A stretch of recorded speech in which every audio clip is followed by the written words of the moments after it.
Yep. And we're back again.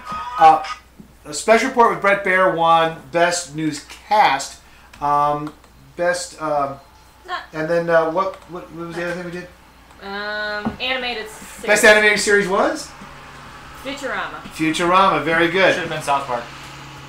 South Park won last year. I do like Futurama, but Futurama was very good. All right, now best news shows. These are shows about the news.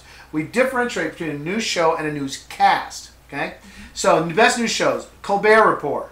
That's got to win. His brilliance gives him an unfair advantage. He starts out above all the others. It's really unfair to put him in there. How about Fox and Friends? No.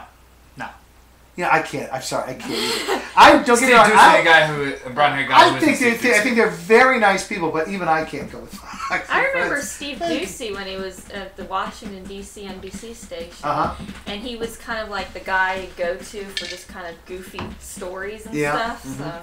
And Rupert Murdoch hired him away for Fox News. And as a matter of fact, he tried to come over to our table at the White House Correspondents' Center and couldn't get in there. All the other reporters kind of were like muskox up in the Arctic. They made a circle around my mother. And I could see Steve Ducey, his head bobbing up, trying to get in there to talk to my mother. He finally walked off. He could not get in there. Hannity. He can't win. He's got better hair than I do. All right. The Factor. You know, I don't know if we nominated The Factor last year. Don't get me wrong. I recognize Bill O'Reilly. Okay, he's the king of that genre, that sort of thing. Sort of like Rush Limbaugh on the radio. But I'm kind of grown tired of them. Mm-hmm. You know? I just, Rush Limbaugh is completely self-serving, but then he's supposed to be. Bill O'Reilly's become, for me, don't get me wrong, Papa Bear, I know this, but he seems, I know he's trying to be funny, but it's just coming across as a little overbearing, I think, with his guests sometimes. And, he's toned it down. He doesn't yell at him like he did to, who's that guy that's married to Marlo Thomas? What's his name? Phil Donahue. So I'm just ripping to Phil Donahue. Yeah. Oh, God, it was awful. And I said, I don't care what Phil Donahue said. He's a guest on your show. Mm-hmm. It's just like when Rosie O'Donnell did that to Tom Selleck on her show. I said, you don't do that to someone who's agreed to come be a guest on your show. Mm-hmm. You just don't do it. And so, I don't know, I go time. Morning Joe,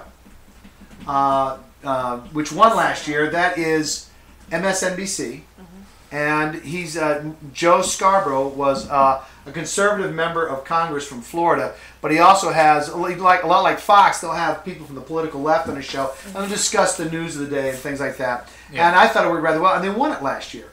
And The Daily Joe with Jon Stewart. The Daily Joe. The Daily Show. The Daily Joe. The Daily Joe is Jon Stewart. Mm-hmm. Guy's got a keen wit, doesn't vilify people who he thinks come by their opinions honestly. If he thinks you didn't, he will rip you a new one.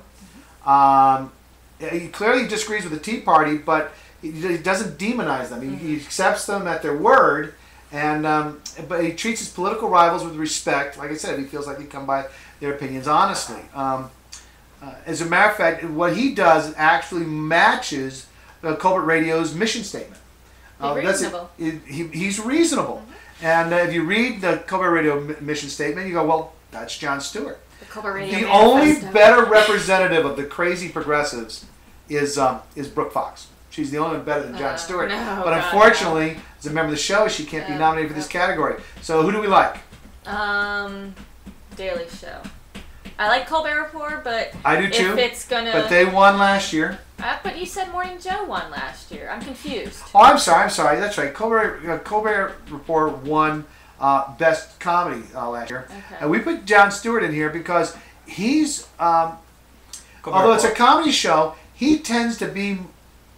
He tends to lean more towards actual reporting, I think. Yeah, I mean, like the whole what was it, the 9/11 responders stuff. He got that. I mean, he did a wonderful job with that. Did a wonderful job, and he will drop the whole comedy thing to actually give you information. So that's one of the reasons why he's in this category. Yeah. You're right. Colbert Report won for Best Comedy Series last year, but Daily Show could have gone to the Best Comedy Series, but I decided to put it in here because I thought it had a better chance of winning.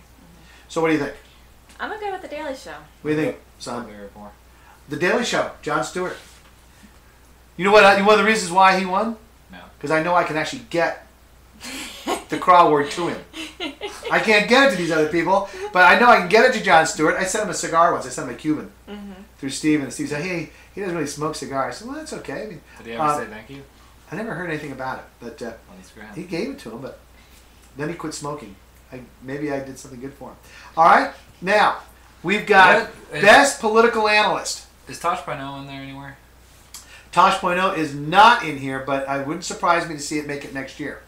All right. It should be like competition was tough. Well, I know, but you never said anything. Yeah, I didn't need to say anything. Tosh Point stands alone in itself. Well, it's not bad. It's not bad. It's awesome. Now here we go. Best political analyst. Tosh Point. Charles Krauthammer. He won last year.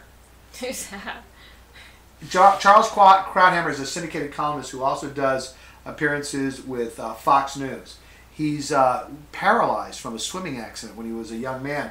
He went on then to medical school and has worked as I think a psychiatrist, and now he does also as well political analyst.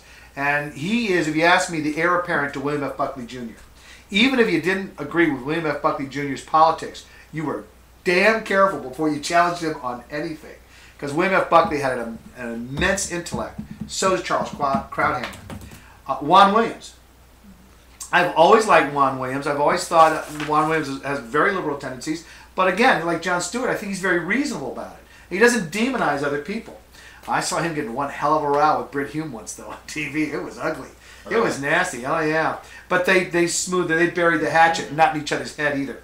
Laura Meyerson. This woman is too good for NPR. She's too good for NPR.